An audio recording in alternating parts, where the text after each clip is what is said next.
왜 슬퍼하느냐 찬양드립니다. 왜 슬퍼하느냐 왜 걱정하느냐 뭘 두려워하느냐 아무 염려 말아라. 큰 어려움에도 큰 아픔이 있어도 이제 아무 걱정하지 마. 내가 널 붙들어 주리. 내가 너와 항상 함께 하리라. 내가 너를 지키리라. 실망치 말고 나를 보아라. 나는 너의 하나님이다.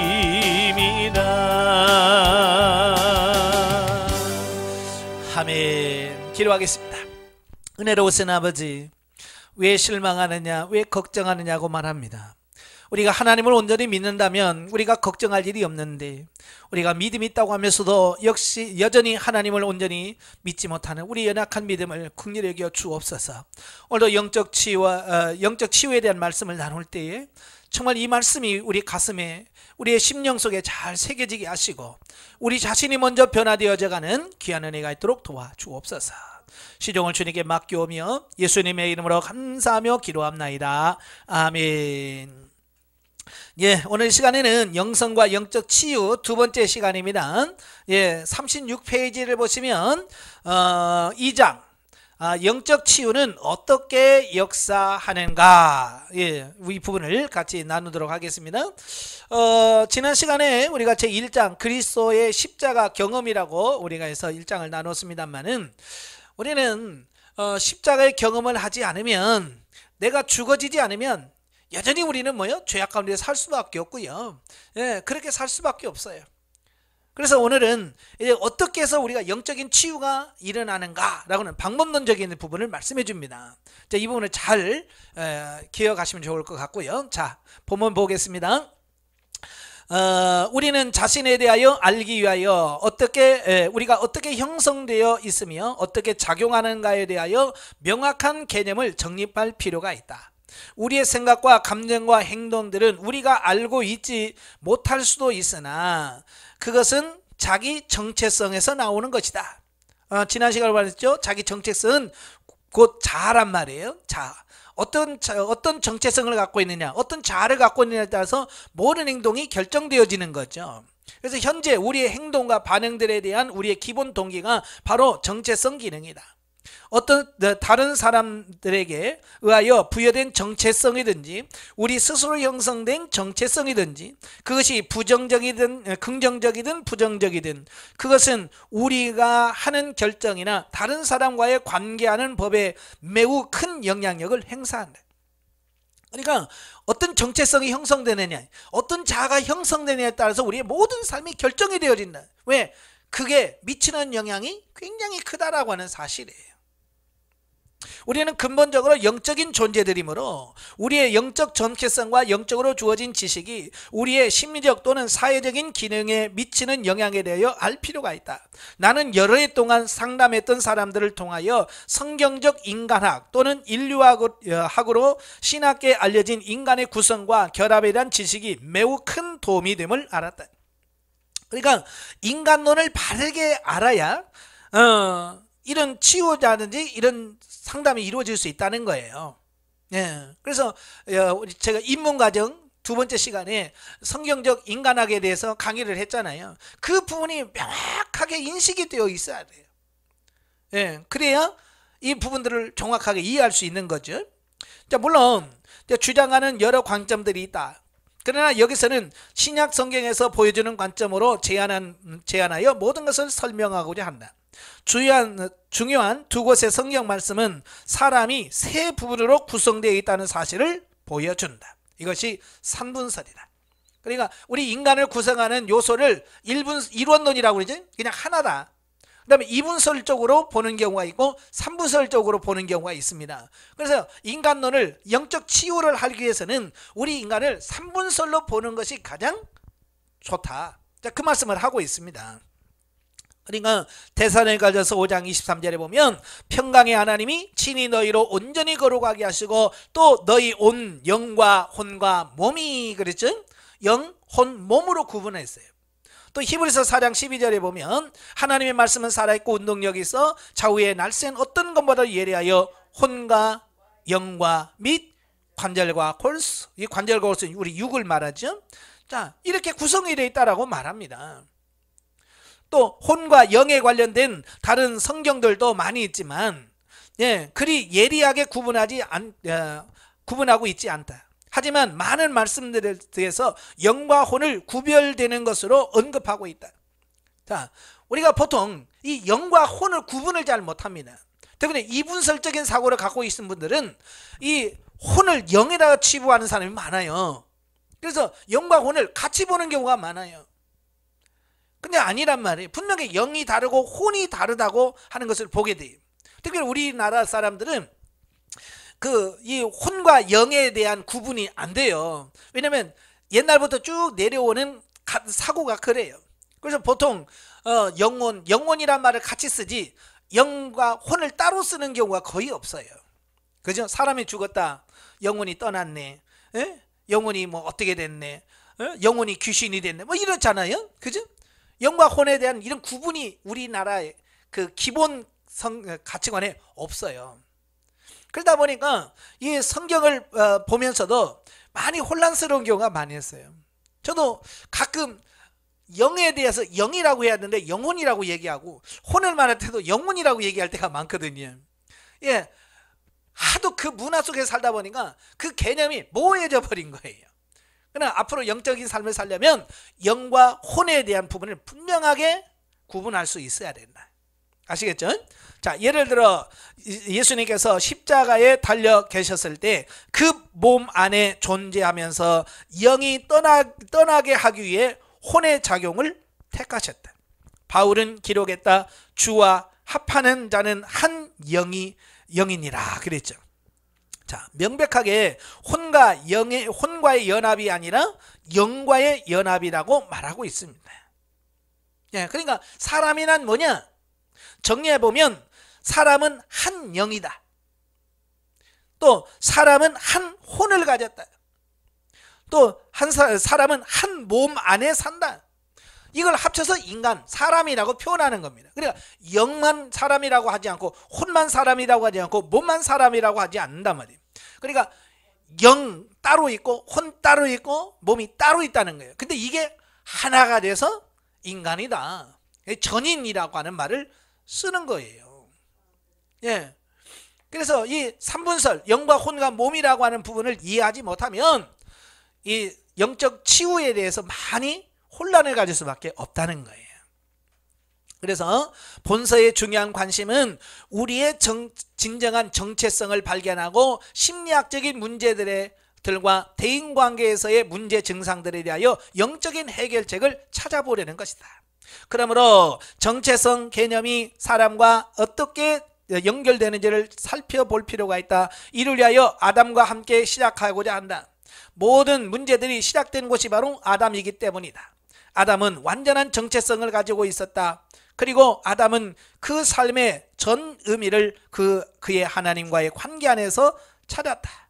다음 도표는 그의 영, 혼, 육의 결합을 보여준다. 창세기는 사람이 하나님의 형상으로 지음받았다고 말한다. 아담이 타락하기 전까지 그는 순결했으며 그 순결함 속에서 하나님과 늘 교통하였다. 아담의 영이 구체적으로 언급되어 있지 않지만 창세기는 여호와 하나님이 흙으로 사람을 지으시고 생기를 그 코에 불어넣으시니 사람이 생명이 된지라 라고 말합니다.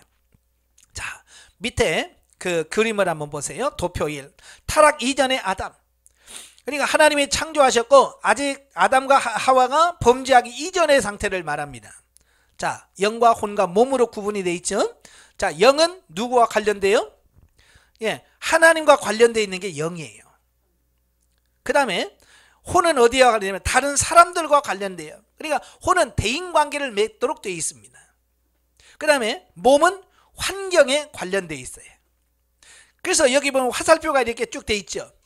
순수한 영이 혼에게 영향을 미치고, 예, 인격적 지정의가 다 영의 지도를 받아서 몸까지, 예, 연결이 되어 있어요. 그래서 영과 혼과 몸이 완전히 조화가 돼서 이런 어떤 뭐 부조화나 어떤 대립 같은 게 없어요.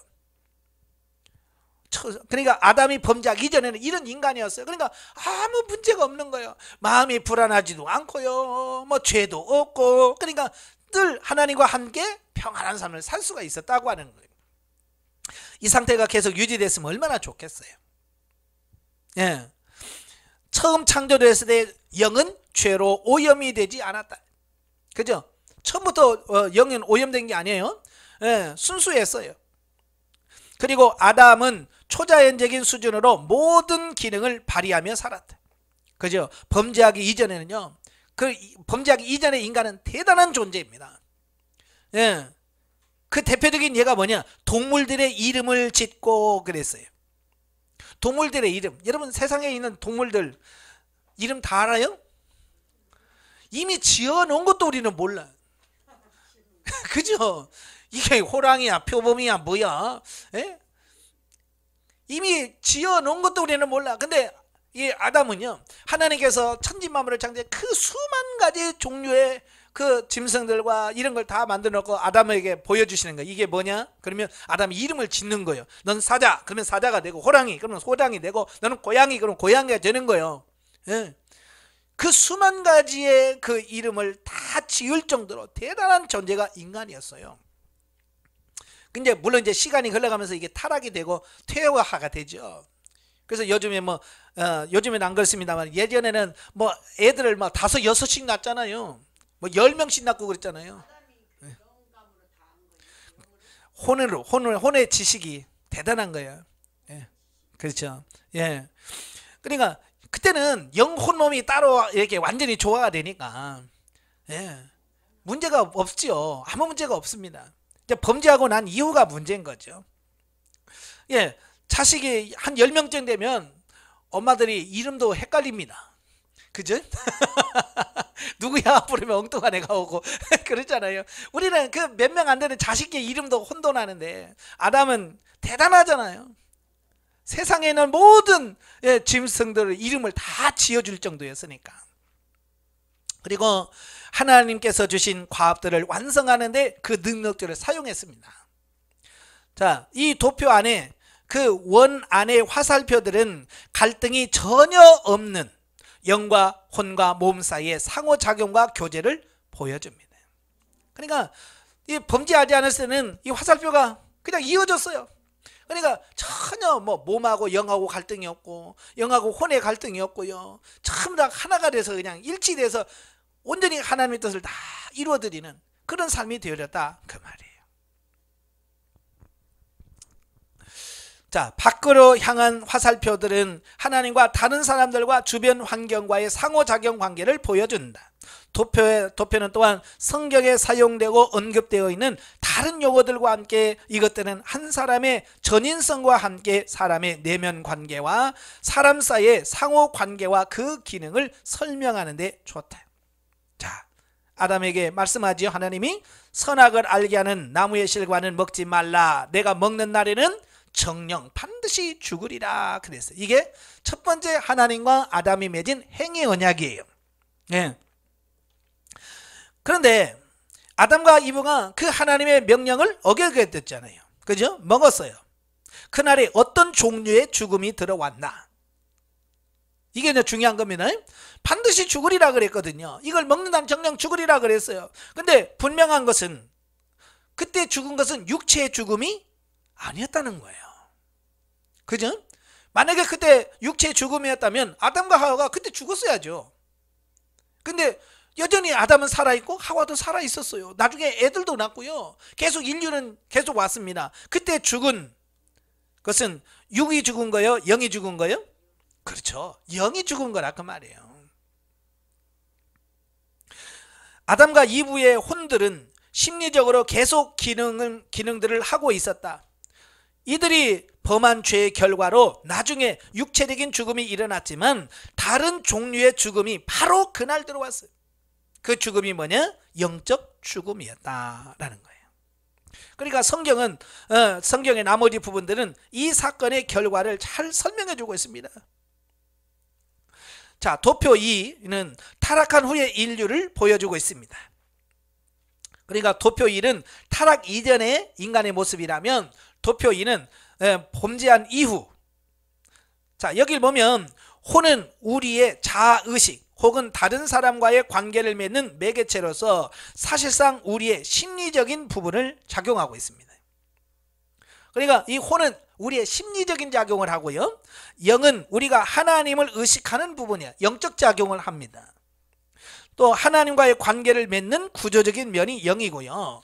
자, 몸은 우리의 오감을 통하여 세상과 환경과 관계를 맺고 삽니다. 혼은 마음, 감정, 의지로 되어 있습니다. 예, 지정의로 되어 있죠. 예, 영도 비슷한 기능을 가지고 있다. 영도 지성이 있고 감정이 있고 의지가 있고요. 다 있습니다. 그래서 사도 바울은 영과 이 혼과 영을 구분하기 위해서 겉사람, 속사람이라고 표현합니다.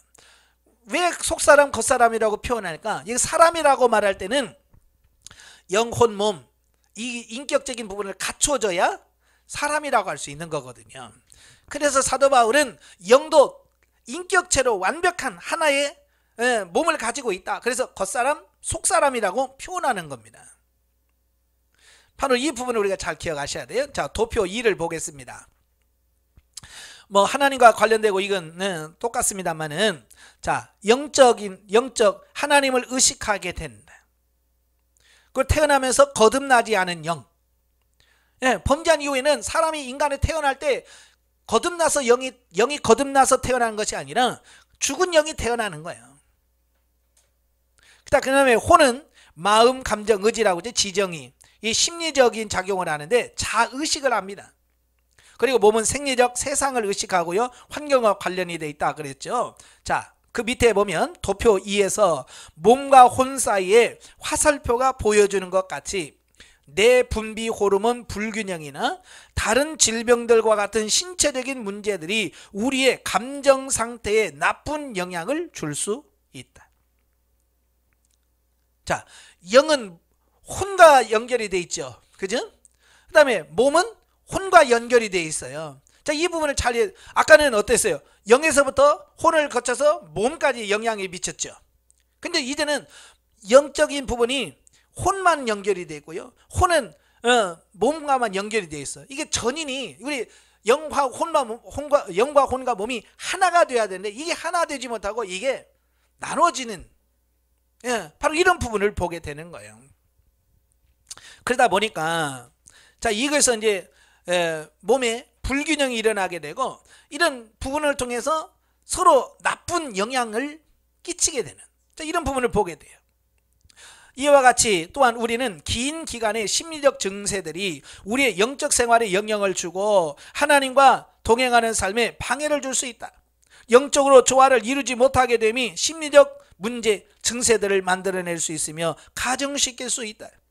그래서 3영역 중 한 곳에 있는 문제들이 차례로 다른 영역에 나쁜 영향을 끼칠 수가 있다. 그러니까 영의 상태가 안 좋으면 혼에게 나쁜 영향을 줍니다. 그러니까 영이 나쁘면 혼도 나빠져요. 그죠? 또 혼이 나쁘면 영도 나빠져. 또 혼이 나쁘면 몸이 아파요. 또 몸이 아프면 혼도 나빠요. 자, 이게 상호 나쁜 영향과 이런 걸 다 영향을 주어진다는 것을 보게 돼요. 아시겠죠? 그래서 우리가 전인치유라고 하는 말을 하는 이유가 뭐냐면 영만 치료해서는 안 돼요. 영을 치료해도 혼이 치료가 안 되면 바로 혼의 그 나쁜 영향을 그대로 영이 다뤄받아. 그러니까 영 치료해봤자 혼이 그냥 바로 영향을 주면 그냥 다시 무너져요. 그죠? 또 혼을 치료해도 몸이 나쁘면 몸의 영향을 그대로 받아요.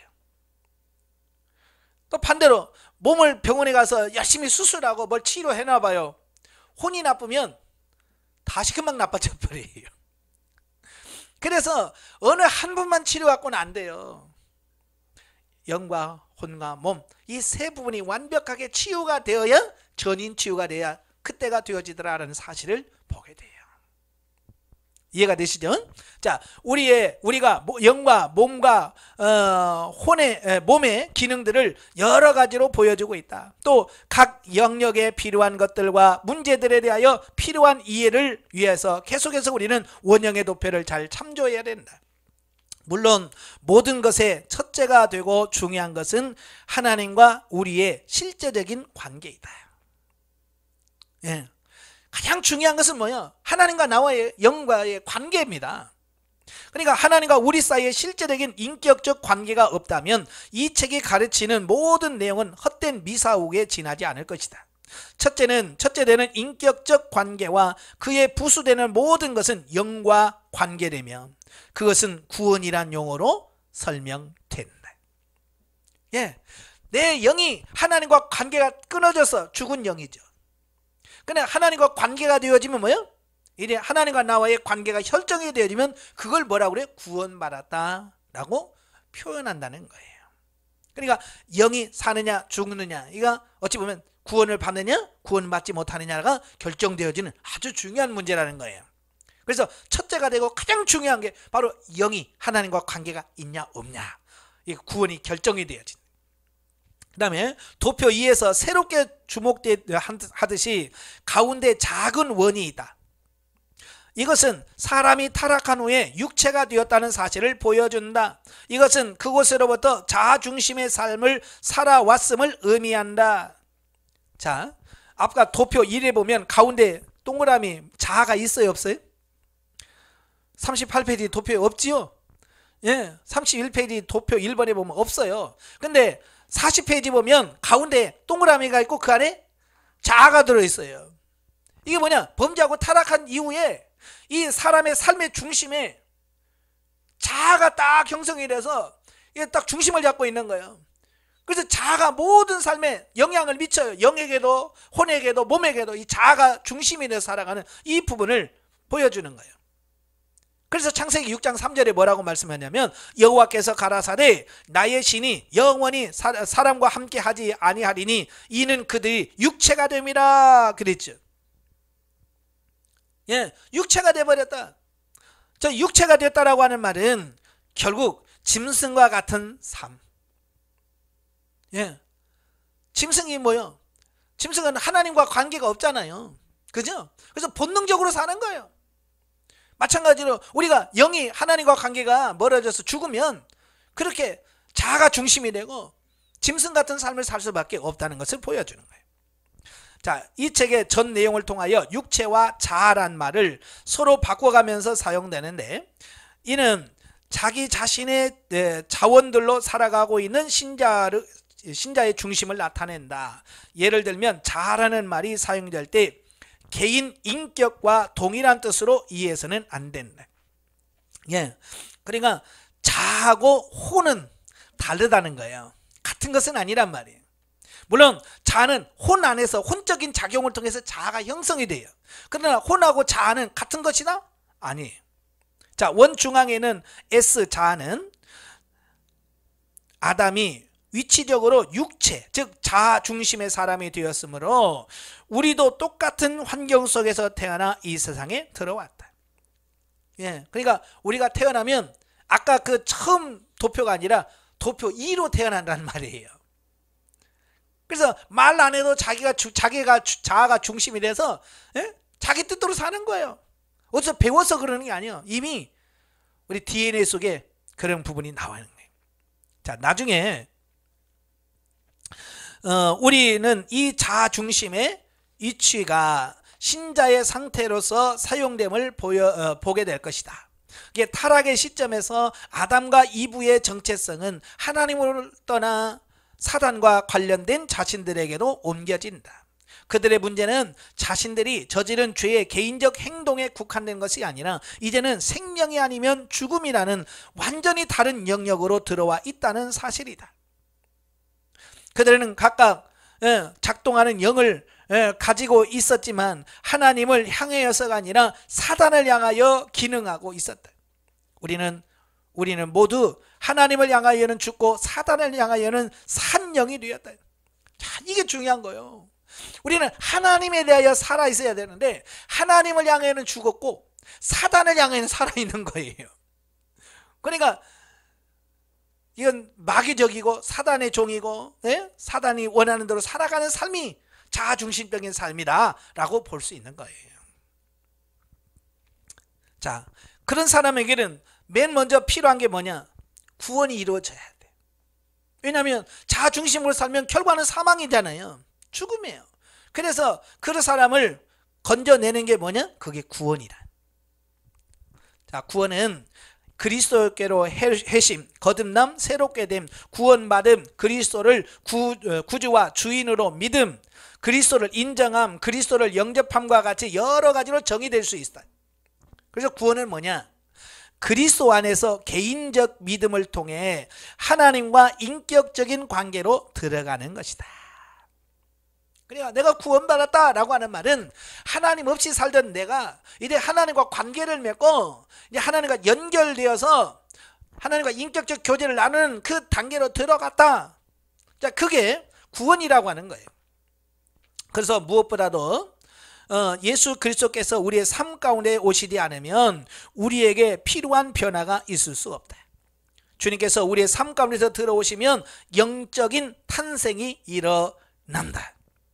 그렇죠? 예수 그리스도 성령이 우리 안에 들어오시면 우리 죽은 영이 살아납니다. 살아나서 주님과 관계를 맺어요. 하나님과 관계를 맺어요. 이걸 뭐라고 그래요? 영적 탄생. 다른 말로 중생했다, 구원받았다, 거듭났다 라고 말한다는 거예요.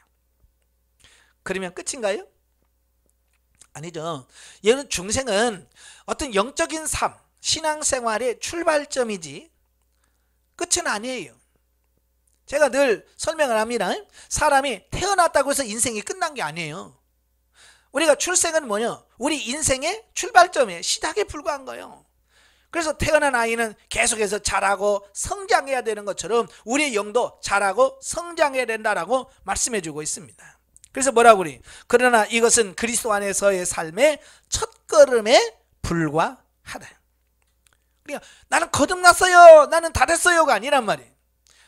거듭났어요 라고 하는 말은 내가 이제 하나님과 동행하는 삶이 이제는 출발합니다. 여기 땅에서 이제 그때 출발하는 거예요. 끝이 아닌 거예요. 근데 많은 사람들은 그때 끝이라고 자꾸 생각하니까 나 예수 믿었어, 나 거듭났어, 중생해서 난 죽어도 천국 가거든. 그 다음에 삶의 변화가 없고요, 영적인 성장이 안 나타나는 거예요. 그러니까 여전히 예수 믿었다고 구원받았다고 하면서 삶은 엉망으로 살고 세상 사람과 똑같이 사는 거예요. 이게 오늘날의 우리의 문제고요. 여러분, 구원은 어떻게 받느냐? 구원은 어떤 뭘로 받는 게 아니에요. 믿음으로 받나요? 구원 받으면 아주 간단해요. 너무 간단하니까 사람들이 안 믿어. 그래서 43페이지 밑에서 6주제 보면 그 방법은 매우 간단하다. 그 방법은 뭐예요? 우리가 구원받는 것은 매우 간단하대. 우리는 단지 성서가 우리에게 관하여 말씀하고 있는 사실과 또한 성서가 주 예수 그리스도에 관하여 말씀하고 있다는 사실을 믿기만 하면 된다. 구원은 뭘로 받는다고요? 믿기만 하면 된다는 거예요. 예수 그리스도라는 말은 주께서 하나님이셨고 지금도 하나님이시며 우리의 죄를 대신해서 돌아가시고 죽으셨다가 부활하셨다. 그리고 그분이 다시 오신다. 이걸 믿기만 하면 우리는 구원받는다. 아멘. 예, 믿기만 하면 구원받는 거예요. 다른 방법이 없습니다. 이것에 대해서 로마서 10장 9절 10절에서 말씀을 했지요. 예, 내가 만일 내 입으로 예수를 주로 시인하며 또 하나님께서 그 죽은 자들 가운데 살리신 것을 내 마음에 믿으면 구원을 얻으리니. 예, 돈 1억 내야 구원받으라고 나와요? 봉사 많이 해야 구원받으라고 나와요? 없어요. 오직 내 마음에 믿으면 구원을 얻으리니. 예, 믿으면 구원을 받습니다. 우리가 듣고 믿었으면 기도로 하나님을 불러야 합니다. 이제 믿고 믿었으면 이제 하나님을 나의 아버지라고 부르시면 되는 거예요. 예. 누구든지 믿고 구하면 하나님께서는 그의 변함없는 말씀에 근거해서 그를 구원해 주신다. 생활 가운데 구원 문제가 해결되고 나면 구원의 확신을 누릴 수가 있다. 자, 이제 구원 받았으면 그 다음에 뭘 해야 되느냐? 확신을 가져야 된다. 네, 내가 구원 받았다는 확신이 있어야 돼요. 자, 구원은 받았지만 구원에 대한 확신이 없는 경우가 가능하다. 많은 분들이 그래요.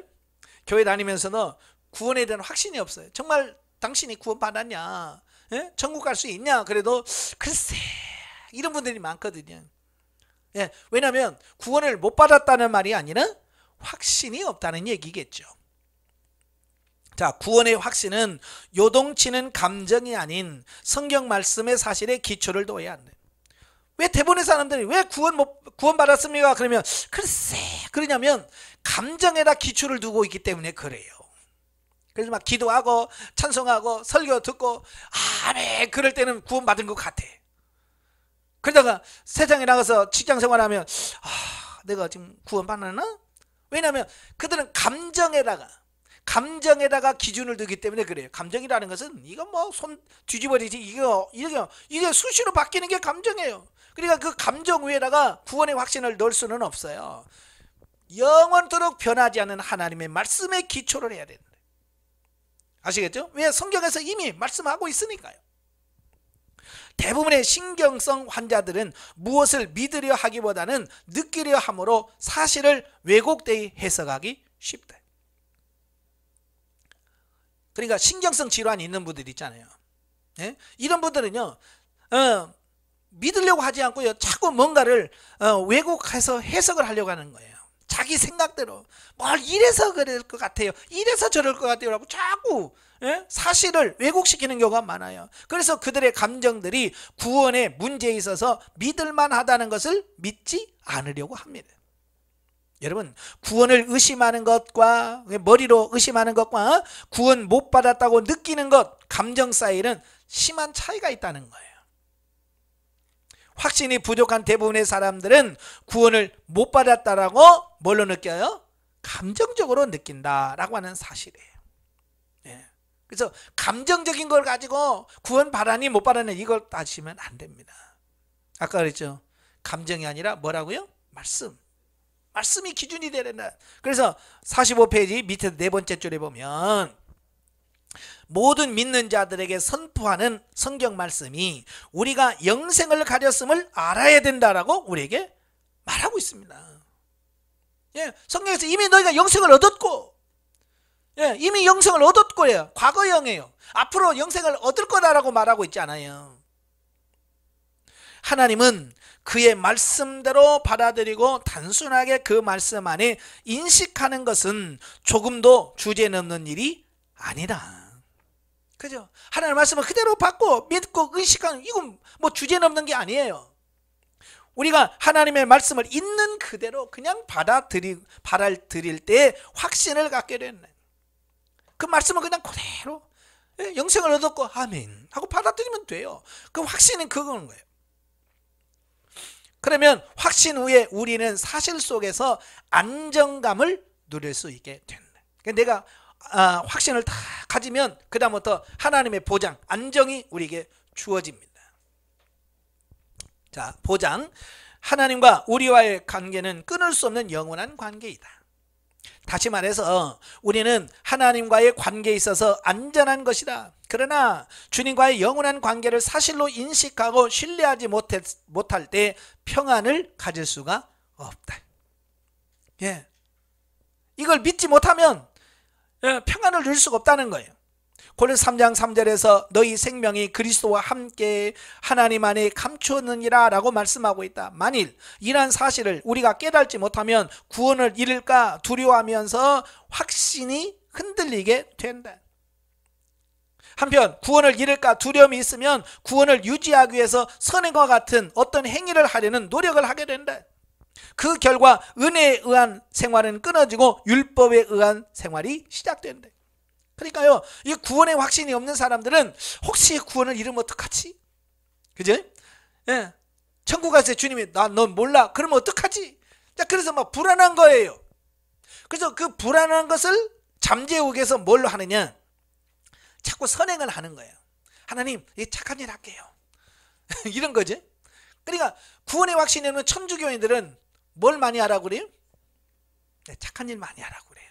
그래서 불쌍한 사람 많이 도우라고 그래요. 왜? 그래야 네가 그걸 통해서 네가 구원받았다는 것을 확신할 수 있지. 그러니까 자꾸 선행을 의지하다 보니까 결국은 뭐가 없어져요? 구원은 은혜로 받는 건데, 그죠? 은혜는 없어지고 뭐만 남아요? 율법만 남아요. 형식적인 삶만 나오는 겁니다. 그러니까 은혜는 없고 이제 착한 일 많이 했으니까 이제 구원받고 어쩌고 이제 그러면서 사는 거예요. 믿음의 본질과는 떨어져. 이것은 은혜에서 떨어져서 율법에 얽매인 일이다. 왜 그러냐? 불안하니까. 구원에 대한 확신이 없으니까요, 불안한 거예요. 불안해서 어떻게 구원을 받지? 그래서 막 봉사를 막 죽으라고 하는 거예요. 왜? 봉사할 때는 그래도 조금 천국 갈 것 같거든요. 그죠? 그냥 봉사 못하면 어떻게 돼요? 불안한 거예요. 이런 사람들은요, 몸이 아파서 병원에 입원하면요 미치려고 그래요. 왜? 빨리 건강해서 빨리 귀에 일해야 되는데, 봉사해야 되는데, 그래야 내가 구원받는데, 이거 봉사 이렇게 못하다 이러다 죽으면 나는 지옥 가는데, 이런단 말이에요. 봉사는 사실 나를 구원해 주신 하나님의 은혜 너무 고맙고 감사해서, 하나님 제가요 너무 고마워서 이렇게 섬겨드릴게요, 이게 봉사잖아요. 구원을 얻기 위해서 내가 하나님 이거 할 테니까 구원 주세요, 이게 아니잖아요. 많은 복음주의적 그리스도인들의 상태가 바로 이와 같다.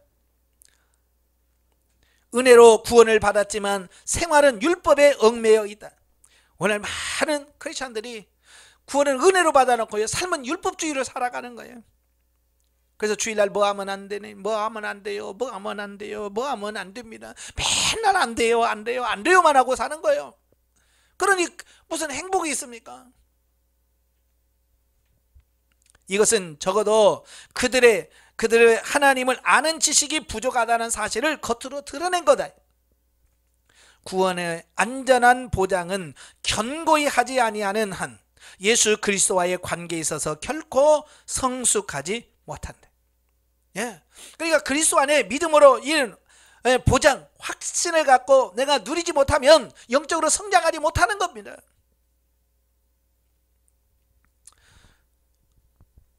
그중 어느 하나가 없이는 다른 나머지 하나도 체험할 수 없다. 자, 우리가 깨달아야 할 필요가 있는 네 번째 항목은 다음과 같은 사실이다. 영접. 영접입니다. 자, 어떤 사람은 주 예수 그리스도를 개인의 구주와 주로 영접하고도 그리스도께서 그 자신을 영접하게 하려고 전생애 동안 애쓴다. 이미 예수님을 영접했는데도 불구하고, 구원받았음에도 불구하고 계속 예수님만 영접하려고 애쓴다는 겁니다. 그런데 에베소 1장 6절에서 뭐라고 말씀합니까? 우리에게 그의 사랑하시는 자 안에 우리가 영접되었다라고 확신을 주고 있다. 그러니까 지금도 하나님 주님 영접합니다, 내 안에 들어오세요. 아직도 영접 그러고만 있냐는 거예요. 이미 영접했는데. 물론 이 같은 행위는 바퀴가 제자리를 도는 격이다. 여러분, 바퀴가 제자리 돌면 가요, 안 가요? 안 가죠. 맨날 그 자리잖아요. 우리가 다람쥐 쳇바퀴 돌린다는 말이 있잖아요. 그죠? 예전에 제가 어렸을 때 그 다람쥐를 키워본 적이 있거든요. 그 다람쥐 그 안에 이런 굴레가 있어요. 그죠? 다람쥐가 거기 들어갑니다. 막 돌아가요. 그러면 열심히 달리죠. 막 쳇바퀴가 막 돕니다. 1시간 돌아도 어디요? 그 자리예요. 2시간 돌아도 그 자리고요. 이 다람쥐 쳇바퀴는 아무리 달려봐야 진보가 없어요. 오늘날도 마찬가지예요. 왜 많은 사람들이 그렇게 열심히 신앙생활하고 열심히 하는데 왜 진보가 없냐 이거요. 맨날 다람쥐 쳇바퀴 도는 그 자리에서 막 되니까 그렇단 말이에요. 그래서 그리스도를 영접할 때 우리는 구원을 선행이나 얼마나 성경을 읽었는가, 혹은 얼마나 많이 교회에 나가는가 등의 우리의 어떤 노력과 관계가 없다. 그렇죠. 구원받을 때 뭐든 이런 게 없어요. 그냥 구원은 처음부터 끝까지 뭐예요? 은혜라, 은혜. 은혜라고 하는 말은 카리스라고 하는 말이 그냥 값없이 주시는 거예요. 그래서 에베소 2장 8절 9절에 너희가 자랑할 것이 없다는 거예요. 왜? 그냥 오직 하나님의 은혜로 구원받았기 때문에 구원에 대해서는 우리가 자만하거나 자랑할 게 하나도 없다. 그냥 오직 하나님의 은혜로 되어진 거예요. 이와 마찬가지로 하나님께서 우리를 영접하심도 역시 은혜에 의한 것이다. 예. 하나님께서 그의 아들을 받아들이시는데 우리가 그의 아들 안에 있으면 그의 사랑하시는 자 가운데 용납되어 하나님께서는 또한 우리를 영접하신다. 예. 원래 많은 사람들이 이 받아들인다고 하는 것을 참 어렵게 생각하시는 분도 많아요. 예. 왜냐하면 자꾸 뭘 해야 된다는 어떤 이런 생각들이 너무 강하기 때문에 그렇습니다. 자, 밑에서 네 번째 줄 끝부분에 보면 자신의 행한 어떤 일 때문이 아니라 예수 그리스도께서 이미 이루어 놓으신 위대한 역사 때문에 그는 영접되어질 만한 가치가 있다는 것이다. 구원을 받을 때 주 예수를 개인의 구주로 믿을 때 그는 그리스도 안에 옮겨진 것이다. 이건 영접하는 순간에 그냥 이루어지는 거예요. 예. 그렇죠? 예수 그리스도 믿고 그 순간에 우리는 구원의 자리로 완전 자리가 옮겨진 거예요. 서서히 10년 만에 옮겨지고 그런 건 아니에요. 이렇게 하여 그리스도 안에 거하게 되므로 그리스도 안에 하나님께 영접된 것이다. 그러니까 그리스도가 내 안에 들어오면 내가 바로 그리스도 안에 들어가 있는 거예요. 예, 아시겠죠? 앞에서의 구원 체험에서와 같이 이때도 우리는 하나님의 말씀을 받아들임으로써 그 말씀에 대한 우리의 감정이 어떠하든지 간에 말씀을 있는 그대로 순수하게 믿고 의지해야 된다. 하나님의 말씀을 있는 그대로 받아들이기 시작하면 우리의 감정도 사실과 나란히 일치하기 시작한다. 예. 그러니까 감정에 주어지는 게 아니야. 내가 구원받은 것 같지 않아. 그게 아니에요. 그거와 상관없이 이미 우리는 그리스도 안에서 구원받은 거예요. 왜? 말씀이 증명하고 있으니까요. 자, 그러면 이제 영접한 사람은 어떻게 해야 되느냐? 49페이지로 갑니다. 전적 의탁. 자, 전적 의탁. 영에 관계된 다섯 번째 사항은 전적 의탁이다. 구원, 확신, 보장, 영접 후에도 한 가지 부족한 것이 중요한 것이 있는데 전적인 의탁이다. 전적 의탁을 표현하는 말로서는 헌신, 봉사, 순복, 수종 등의 용어가 있다. 예, 우선 전적인 의탁이란 용어를 이 책에서 사용하는 대로 정의할 필요가 있는데 로마서 12장 1절에 이것을 잘 가르쳐 줍니다. 그러므로 형제들아 내가 하나님의 모든 자비하심으로 너희를 권하노니 너희 몸을 하나님이 기뻐하시는 거룩한 산제사로 드리라. 이는 너희의 드릴 영적 예배니라. 그러니까 이 말씀에 따르면 구원, 확신, 보장, 영접은 우리가 하는 일이 아닌데 비해서, 그죠? 이건 다 하나님이 우리에게 해주시는 거예요. 은혜로 그냥 주어지는 겁니다. 그러나 전적 의탁은 뭐냐? 우리가 할 수 있는 어떤 것들이, 그죠? 예, 이게 전적 의탁은 우리가 해야 될 부분이야. 이건 하나님이 대신해 주는 게 아니에요. 다시 말하면 우리의 합당한 드림이다.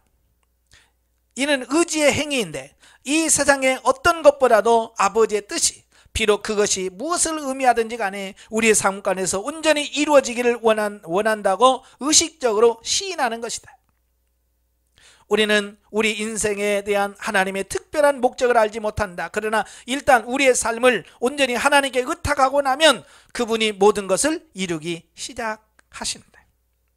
그러니까 아직 내가 뭘 어떻게 해야 될지 잘 몰라. 그러나 하나님께 믿고 나가다 보면 하나님께서 우리의 삶을 이끌으셔서 결국 하나님께서 그 뜻을 이루시더라, 그 말이에요. 그러니까 전적인 의탁, 순복은 하나님에 의해서 전적으로 쓰임을 받은 데 꼭 필요한 전제 조건이다. 가끔 어떤 사람은 주 예수 그리스도를 구세주로 영접하는 그 순간부터 그리스도를 자기 생명의 주인으로 삼는다. 이것은 모든 회심에 일어나야 하는 것들이다. 예, 그러니까 예수 그리스도를 영접하는 그 순간 이제 주님은 나의 주인입니다, 예수님은 나의 삶의 주인입니다 라고 고백하고요, 이렇게 살아야 돼요.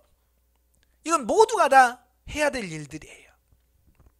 자, 그리스도께 의탁하기까지 예수 그리스도를 개인의 구주로 영접하고 난 후 10년이나 15년이 걸려서는 안 되며, 그리스도를 영접한 그날 동시에 그리하여야 한다. 그렇지 않으면 나중에 언젠가는 스스로 자신의 생활을 이끌어가는 것이 무익한 노력이라는 사실을 깨닫게 되면서, 또는 자주 그렇듯이 다 파산한 뒤에 마침내 주여 저는 저의 삶에서 손을 떼고 싶습니다, 이제 당신께서는 저의 삶에 이끌어 주세요. 그러니까 내가 예수 그리스도를 믿으면 바로 이게 내 삶의 주인이 바뀌어야 되는데, 어때요? 그게 돼야 안 돼요? 안 된단 말이에요. 어떤 사람은 지금 예수 믿은 지 10년, 20년, 30년, 40년이 되는데도 불구하고 아직도 자기가 주인이 되어서 살아가는 삶이, 이건 아직 전적 의탁이 이루어지지 않는 거예요. 영접하는 순간 바로 이루어져야 돼요. 근데 이게 잘 안 된단 말이에요. 잘 안 되니까 결국 하나님께서 어떻게 해요? 여러 가지 환경과 사건을 통해서 하나님께서 그를 하여금 깨닫게 하시고, 실패를 경험함을 통해서 결국은 천부의 의지로 손 들고 옵니다. 아버지 주님이 나의 주인입니다 라고 고백하게끔 하나님께서 만들어 가시더라 라는 사실입니다. 자, 맨 밑에서 네 번째 줄, 주께 대한 전적인 의탁도 이와 마찬가지여서 우리는 의지를 행사하여 그렇습니다, 혹은 그렇게 하겠습니다, 당신이 원하시는 바가 무엇이든지 당신의 뜻이 나의 삶 가운데서 온전히 이루어지게 하소서라고 말해야 된다. 그러니까 기도할 때도 계속 우리는 뭐야, 하나님 내 뜻대로 해주세요, 이렇게 해주세요, 저렇게 해주세요 라고 자꾸 기도하는데요, 그게 아니라는 얘기예요. 정말 주님의 뜻이라면 정말 그렇게 하겠습니다, 주의 말씀이라면 그렇게 하겠습니다. 그래서 정말 주님께서 어떻게 나를 끌어가시든지 그 나를 이끄심에 대해서 우리가 순복하고 그렇게 따라 살겠다라고 하는 고백이 있어야 된다, 그 말이에요. 아시겠죠? 예. 그래서 의지를 행사하더라도 일반적으로는 예외적인 소수의 경우를 제외하면 그 순간에 기적적으로 모든 것이 변화되지는 않는다. 몇몇 사람들은 이 점에서 전혀 예외적인 것이다, 그들은 온전히 순복하였는데, 이러면 하나님께서는 즉시 혹은 매우 짧은 시간 내에 그의 삶 가운데서 변화를 이룩해 주신다. 그러니까 보통 이런 변화는 전적인 의탁은 하루아침에 확 이루어지는 게 아니라는 거예요. 좀 시간을 두고 틈을 가지고 조금씩 훈련되어지는 것만큼 변화되어져요. 물론 사도 바울과 같은 사람은 특별한 사람들이죠. 그죠? 그냥 다메섹으로 가다가 예수님 만나지요. 만나자마자 그거 확 바뀌어버립니다. 가치관이 바뀌어져요. 제가 지금까지 잘못 살았구나, 이거 딱 깨닫는 순간에 뭐예요? 다 청산하고 하나님 뜻대로 살겠다, 복음 전환 좀 확 바뀌어버리잖아요. 그러나 우리는 시간이 조금씩 걸리면서 되어지더라는 겁니다. 예. 자, 그 밑에 줄 보시면 하나님의 첫 단계는 우리의 이제까지의 자아를 처리함으로써 새로운 관계를 맺는 일이다. 이것은 뒤에 곧 자세히 설명될 것이다. 그러니까 이 말은 무슨 말이냐면 자아가 처리되어야 순복할 수 있다, 그 말씀이에요. 왜 사람들이 예수를 믿는다고 하면서 왜 자꾸 하나님의 뜻에 순복하지 않을까? 예, 이 자아라고 하는 게 팔팔하게 살아서 이 자아가 나의 삶을 끌어가는 거예요. 빨리 이 자아가 처리돼야 되는데 자아가 처리가 안 되는 거예요. 자아가 처리 안 되니까 예수를 믿어도 수십 년을 믿어도 여전히 자기가 주인 되어서 하나님께 맡기지 못하고 자기가 주인 되어서 살아가는 그 삶을 보는 겁니다. 빨리 우리가 처리가 돼야 됩니다. 네. 예. 자, 넘어갑니다. 넘어가서 52페이지 보시면 자, 첫 번째 항목으로 얘기한 구원 체험 때에 우리가 그리스도를 우리의 삶 가운데도 초청하면 그리스도는 우리의 영 안에 들어오시게 된다. 그것은 도표 3 오른쪽 아래에 예수로 표시되어 있다. 자, 위에 도표 3 그림 보세요. 자, 영이 있고요. 영의 구원, 확신, 보장, 영접, 정적, 의탁이 있다고 그랬죠. 자, 그런데 예수가 영 안에 들어왔어요. 근데 예수가 지금 삶의 중심에 있어요? 저 변두리에 있어요? 예? 변두리에 있죠? 예.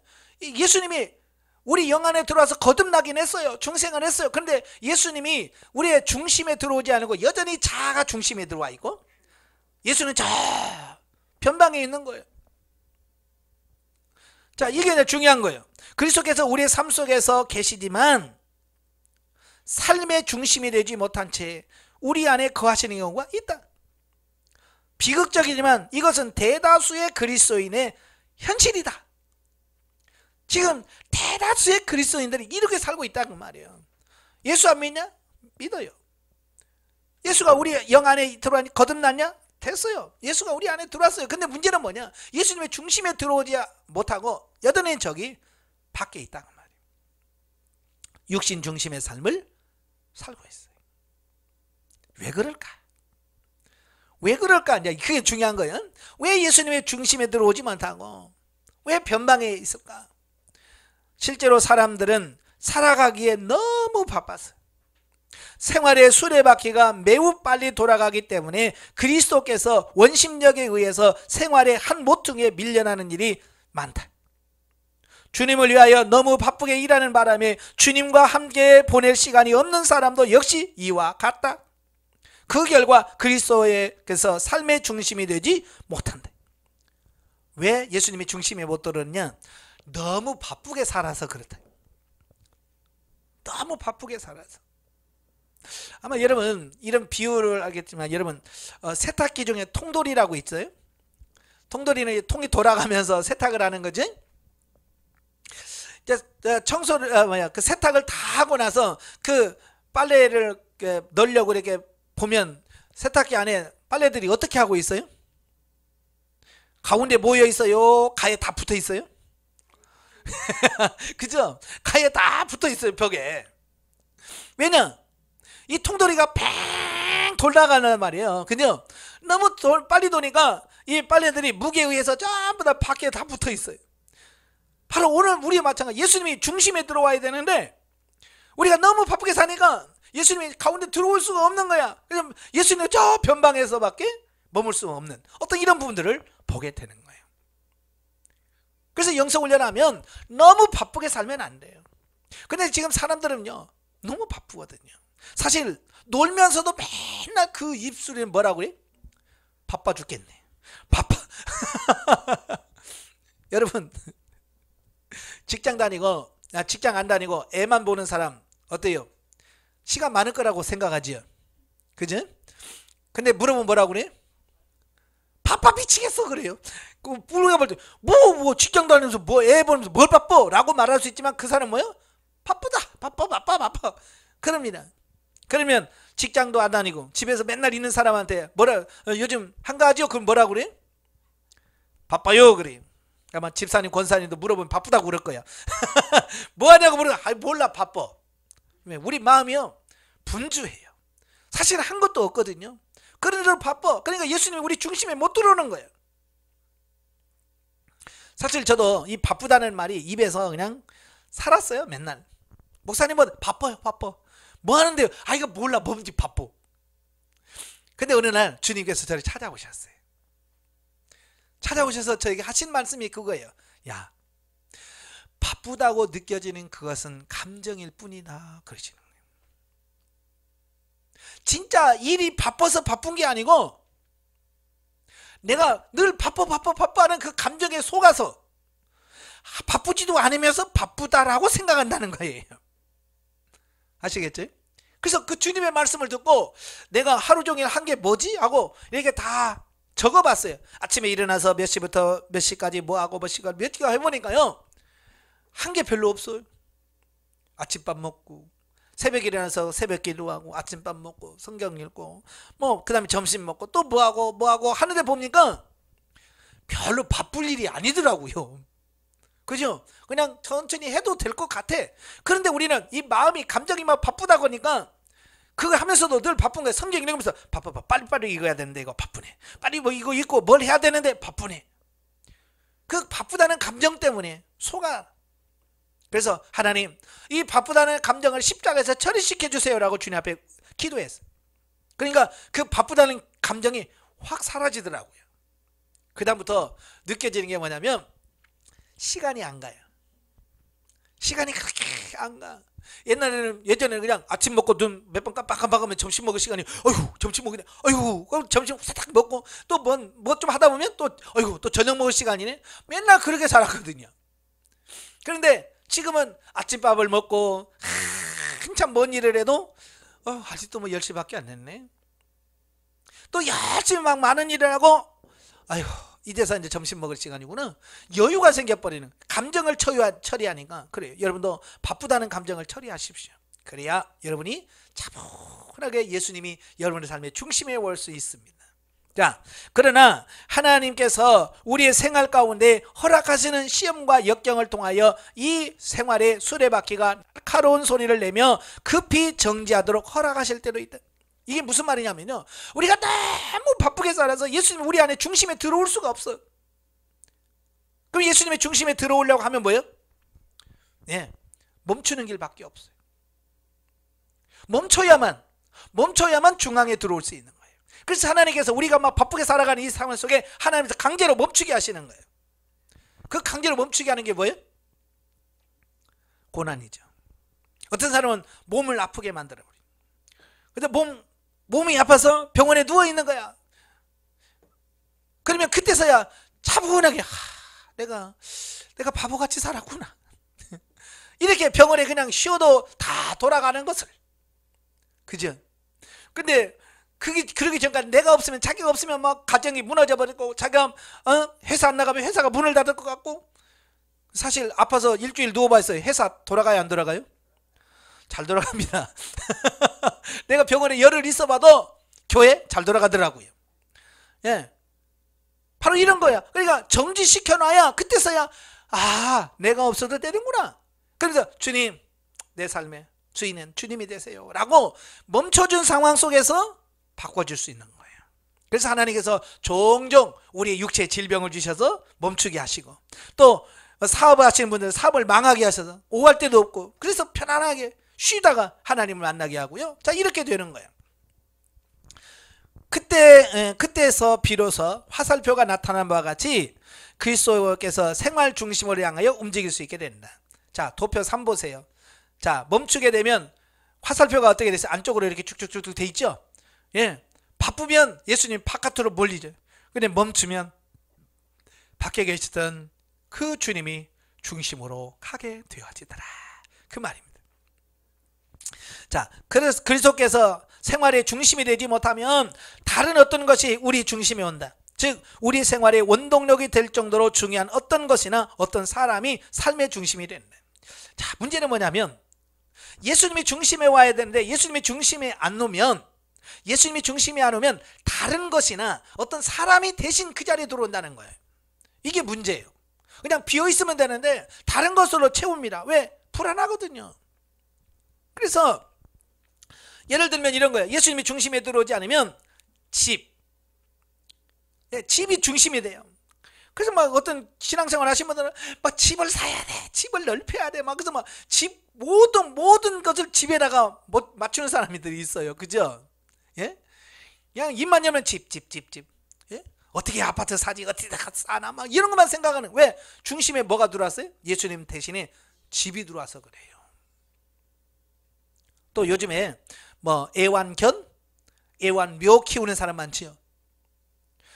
예수님이 중심에 와야 되는데 그게 아니라 다른 게 들어왔어요. 고양이나 개가 들어와 있어요. 그래서 집사님, 교회 봉사님은 아이고 나 이제 개밥 줘야 돼. 어디 교회에서 수련회 갑시다. 내가 우리 가면 우리 개가 굶어요. 안 돼요. 지금 오늘 우리의 현실이란 말이에요. 예수님 중심이 안 되다 보니까 개나 고양이가 그 안에 들어왔어요. 또 어떤 사람은 뭐예요? 사람이 들어와요. 어떤 사람은 부모, 어떤 사람은 남편, 어떤 사람은 아내, 어떤 사람은 자식, 남자친구, 여자친구가 중앙에 들어와서 뭐 좀 합시다 그러면 아유 누구 때문에 안 돼요? 나 누구 때문에 안 돼요? 라고 말한다는 거예요. 예수님이 중심에 와야 되는데 예수님 빠지니 예수님 중심 못 들어오고 다른 것이 들어오니까 신앙생활이 안 되게 돼 있죠. 지금 여러분의 중심, 여러분을 움직이는 그 삶의 중심에 과연 지금 뭐가 들어있는가? 이 어떤 사람은 오직 아들 중심으로만 돌아가요. 자식들 중심으로. 심지어 새벽기도 가서도 기도가 전부 다 하나님 아들 주세요. 아들. 집에 와서 밥 먹다가도 아이고 우리 아들이 좋아하는 건데 맨날 그 중심에 아들이 들어와 있어. 그건 아닌 거예요. 누가 들어와 있어요? 예수 그리스도가 중심에 들어와 있어야 돼요. 아시겠죠? 또 어떤 사람은 밑에 네 번째 줄에 성공이 중심이 될 수 있어요. 막 성공이 목적이 돼서 그 성공을 위해서만 몸부림치는 사람이 있다 그 말이에요. 사업가라면 정상에 올라 회사의 회장이 되려고 하는 것이고, 사역자라면 좀 더 영향력 있는 사역이나 좀 더 큰 교회를 얻기 위해서 일한단 말이에요. 이 성공을 추구한다고 말입니다. 근데 과연 그 성공을 목표로 하면 세상에서 그 모든 업적을 남길 수는 있지만 주님 앞에 가서 인정을 못 받게 돼요. 자, 그 대표적인 예가 55페이지 위에서 5번째 줄 보면 허드슨 테일러가 나옵니다. 55페이지 위에서 5번째 줄. 허드슨 테일러는 중국 선교의 아버지입니다. 이게 중국 선교를 위해서 전 생애를 바쳤던 사람이 허드슨 테일러예요. 그는 젊은 나이에 20대에 중국 선교에 대한 비전을 품고 중국에 들어갑니다. 그래서 그는 열심히 일했습니다. 열심히 선교했습니다. 그래서 남부럽지 않은 많은 업적도 남겼고요. 좋은 것도 많이 남겼어요. 그런데 문제는 뭐냐? 선교 사역을 시작한 지 10년 넘어서 15년 때니까요 탈진이 돼버린 거예요. 그렇게 많은 일을 했는데, 그렇게 많은 일을 했고 허슨 테일러 빼고 중국 선교를 말할 수 없을 만큼 많은 일을 했는데도 불구하고 그가 탈진이 돼버리는 거예요. 그때서야 그가 깨닫는 거예요. 아, 내가 중심이 돼서 이랬구나. 하나님이 중심이 돼서 하나님이 일을 해야 되는데 내가 앞서서 내가 이랬구나. 그때서야 깨닫는 거예요. 그래서 그 다음부터 이 허드슨 테일러의 모든 사역이 자기가 중심이 아니라 하나님이 중심이 되는 사역으로 바뀌어져 가는 거예요. 오늘 우리도 마찬가지예요. 지금 우리가 신앙생활 하면서요 이 자아가 중심에서 얼마나 지금 하는지 몰라요. 자, 넘겨서 보겠습니다. 56페이지 위에서 7번째 줄 보면 자아가 지배하는 한 혼의 기능들은 우리의 성숙 과정에서 특징적으로 나타나는 역사적 사건들과 직접 연관을 맺게 될 것이다. 다시 말해서 자아가 지배하게 될 때 혼의 기능인 감정과 생각은 여러 가지 속임수를 벌이게 되며 이것이 여러 가지 정신적 장애로 나타나는 것이다.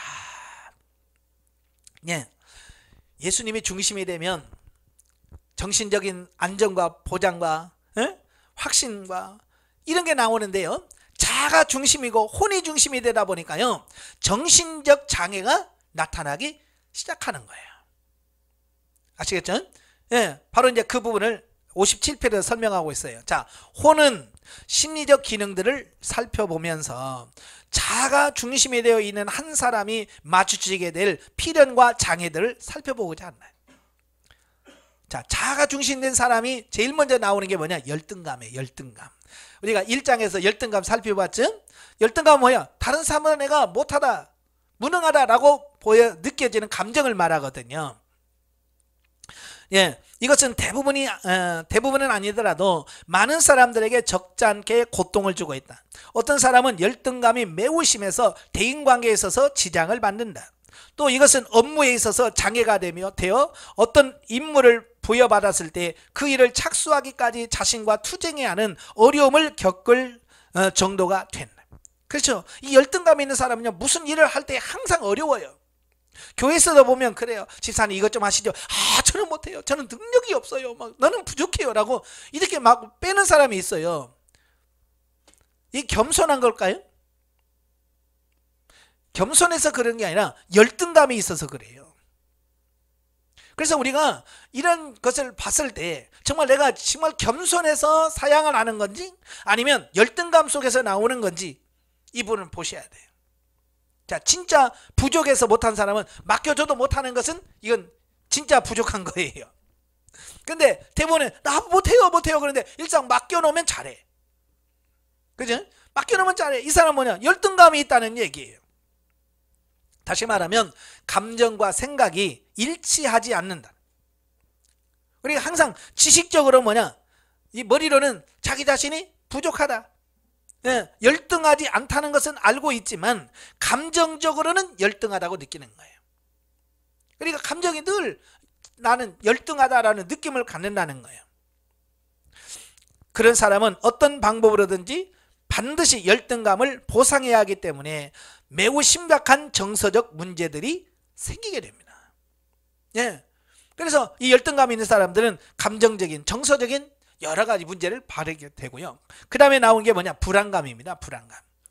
이것은 장래 자신의 어떤 일이 일어날 것인가에 대한 두려움과 의심으로 가득한 상태, 즉 무서운 일이 반드시 닥쳐올 것만 같은 느낌에 사로잡혀 항상 괴로워하는 상태를 말합니다. 이렇게 되면 마치 벌레가 알을 낳듯이 불안감은 차례로 여러 증세를 낳기 때문에 도무지 자신의 여유를 갖고 유쾌한 감정을 가질 수가 없다. 그래서 이 불안한 사람들은 결혼 관계에서도 그 불안감 때문에 질투를 느끼게 되고 의부증, 의초증이 나오게 되고 또 질투는 시비를 일으키고요. 그래서 싸우게 만들고, 그래서 이것이 계속 악순환되는 거예요. 불안하니까. 그래서 결국은 뭐예요? 부부가 이혼하게 되는 거예요. 뭐 다른 이유가 있지만 이 불안감, 이게 큰 요소를 차지하고 있다는 말이에요. 또 직장 관계에서도 불안을 느끼면 직장을 잃지는 않을까, 또 자천되지는 않을까 하면서 초조하면서, 그 두려움 때문에 뭐가 돼? 무능한 사람이 돼버리는 거예요. 그리고 세 번째는 부적감입니다. 부적감. 이 부적감이라는 것은 어떤 기준이나 정도 따위에 맞지 않다고 느끼는 감정을 말해. 나는 이 자리에 안 맞아, 나는 여기 안 맞아 라고 느끼는 감정을 말합니다. 이것은 두 가지 형태로 나타나는데요. 하나는 개인적 형태의 부적감이고 다른 한타는 어떤 상황에서만 부적감을 느끼는 상태다.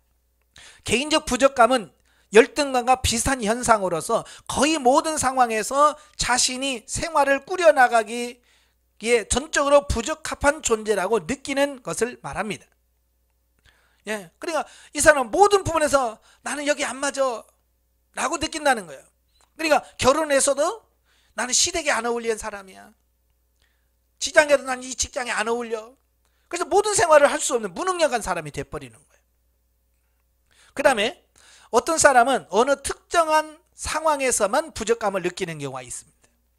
다른 건 다 잘하는데 이것만 못하는 분들이 있어요. 이게 이제 특정한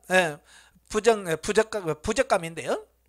예를 들면 어떤 사람은 가정에서는 자신의 가정에서의 역할에 대한 부족감을 느끼지만 직장에서는 전적으로 안정감을 느끼는 사람이 있습니다. 이런 경우 그 사람은 전문 직업이거나 혹은 회사의 간부 직원일지도 모른다.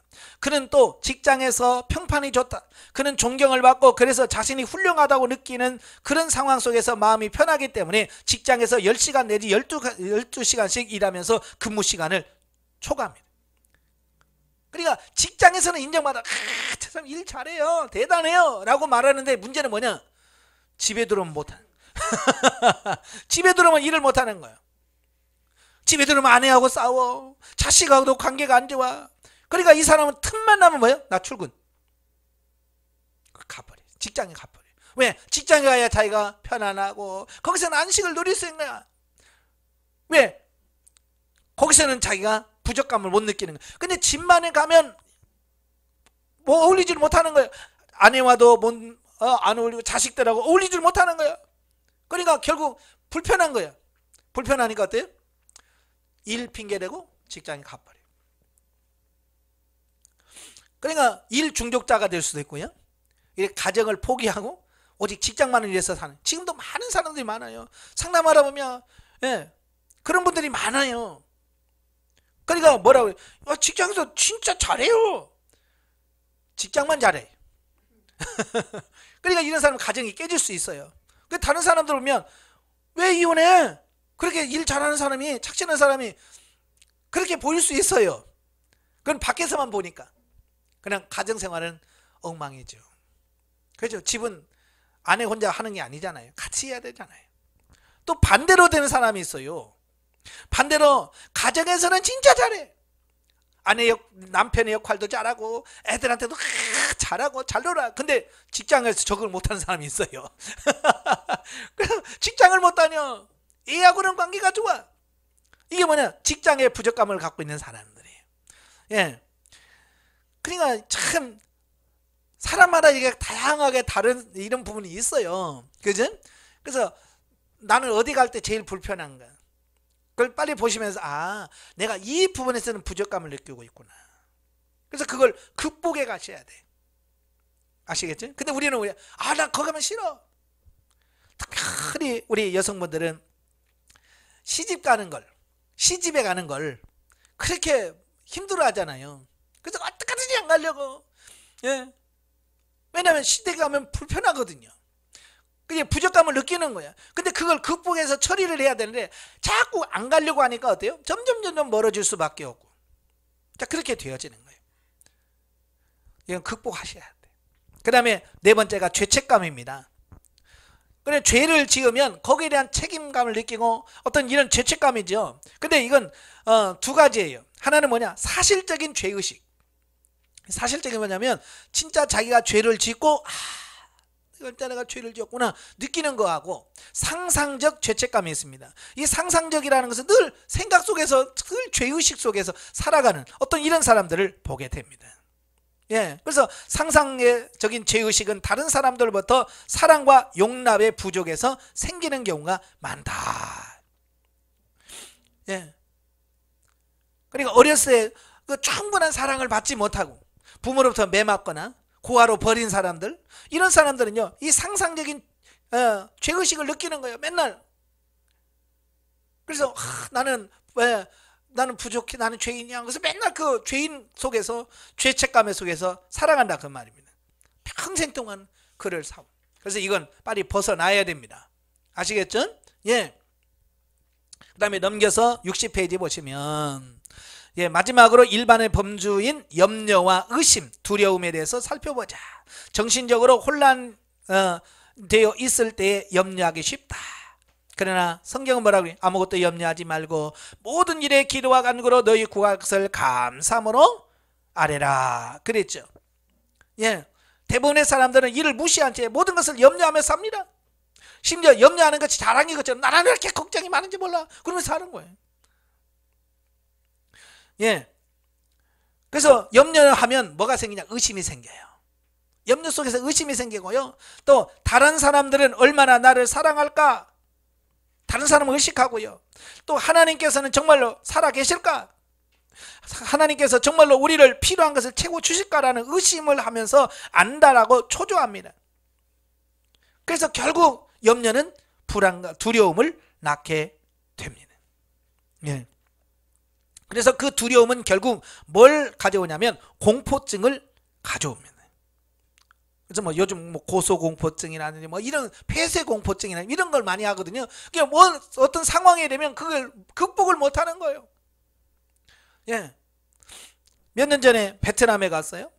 베트남에 가서 케이블카를 타고 진짜 그 좋은 데를 가는 거거든요. 근데 케이블카를 못 탄다는 거예요. 왜냐면 고소공포증이 있어서 그걸 타면 밑으로 떨어질 것 같고, 그래서 불안해가지고 도무지 그걸 못 하겠다는 거예요. 그래서 그 곳에 가서도 못 하고 다른 사람 다 보고 놀고 오는 동안에 밑에서 놀고 앉아 있는 거예요. 그런 걸 보면서 이건 하나님에 대한 신뢰가 없기 때문에 나타나는 현상이다라고 볼 수 있죠. 예, 그래서 이런 공포증도 다 염려에서부터 비롯된 것이다 라고 하는 거예요.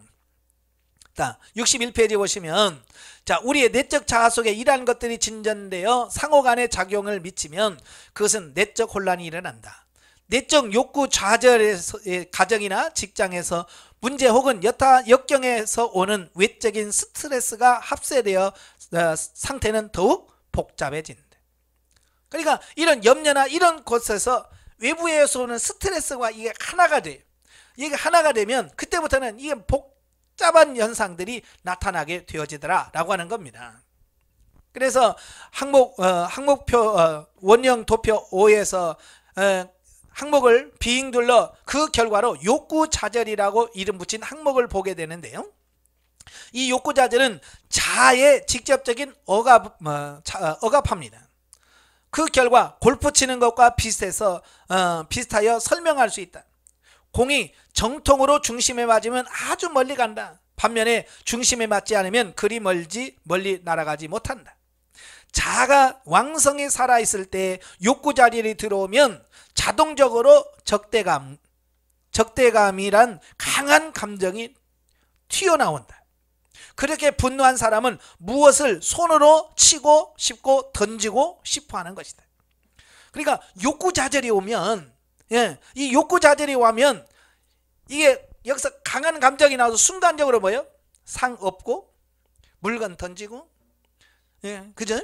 자, 이런 게 나올 수 있다는 얘기예요. 그러니까 가끔 보면 부부싸움 할 때 뭘 던지고 막 이런 사람들 보면 그 안에 욕구좌절이 있기 때문에 그렇다는 거예요. 자기가 뭔가를 하고 싶은데 그게 안 돼. 거기에 대한 반감, 반동으로 이런 현상들이 나오게 되더라 그 말입니다. 문제는 어떻게 적대감을 다룰 것인가 하는 것이에요. 이 적대감을 바르게 다루지 못하면 여기서 많은 문제를 발휘할 수밖에 없기 때문에 그래요. 요즘에 묻지마 폭행이라는 사건들이 많이 나와요. 그냥 길 가는데 갑자기 막 사람 때리고 안 했냐? 몰라요. 그러니까 아무 알지도 못해. 근데 막 여기서 막 화가 나니까 그냥 지나간 사람 막 패는 거야. 이게 이런 적대감을 제대로 해소하지 못하면 그것이 그렇게 나타날 수밖에 없다라고 하는 것을 보게 됩니다. 그래서 요즘에도 이제 심리치료라고 하는 걸 많이 해요. 그죠? 심리치료를 하는데 사실은 심리치료는 잠깐은 그게 효과가 있어요. 그러나 그 심리적인 치료는 그리 오래 가지 못한다고 하는 것을 아셔야 돼요. 근본적인 치유는 영 안에서부터 이루어져야 되는데 그 근본적인 부분이 치료가 안 된다 그 말입니다. 자, 그래서 이제 62페이지에 보시면 쭉 나오죠. 위에서 10번째 보면 즉 갈등은 마음에 영향을 미치나 감정에 영향을 미친다. 그러니까 갈등이라고 하는 부분, 또 마음에 영향을 미치게 될 때 다음과 같은 몇 가지 현상을 나타난다. 그리고 여러 가지 갈등이 나타나는데 그게 뭐냐? 먼저 환상이다 그랬죠. 63페이지 환상은 뭐냐? 상상하는 거예요. 상상을 하는, 머릿속에 그냥 갖가지 생각을 하는 거예요. 왜? 실제로는 안 되니까. 그러니까 실제로는 돈이 없어. 그러면 상상 속에 막 돈 있는 걸 막 상생각하는 거야.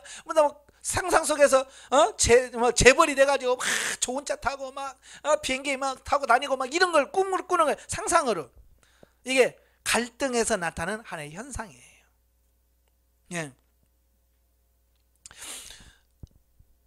그 다음에 또 어떤 사람은 정신쇠약 또 정신불면증을 겪게 되어집니다. 또 그러면 또 부적감이나 죄책감에 인한 편집증에 걸린다. 이 갈등이 그게 상상이나 또 정신쇠약, 정신분열, 그 다음에 편집증에 걸려요. 이게 어떤지 가끔 뉴스에 나오죠. 어떤지 막 쓰레기로 가득 찬 집 있죠. 못 버리게 하고 막 무조건 갖다 막 쌓아놓는 사람들. 바로 이런 사람들이 갈등에서부터 나온 하나의 현상이라고 볼 수 있어요. 그 다음에 이런 사람들 밑에 또 뭐냐? 피해의식에 많이 사로잡혀요. 피해의식.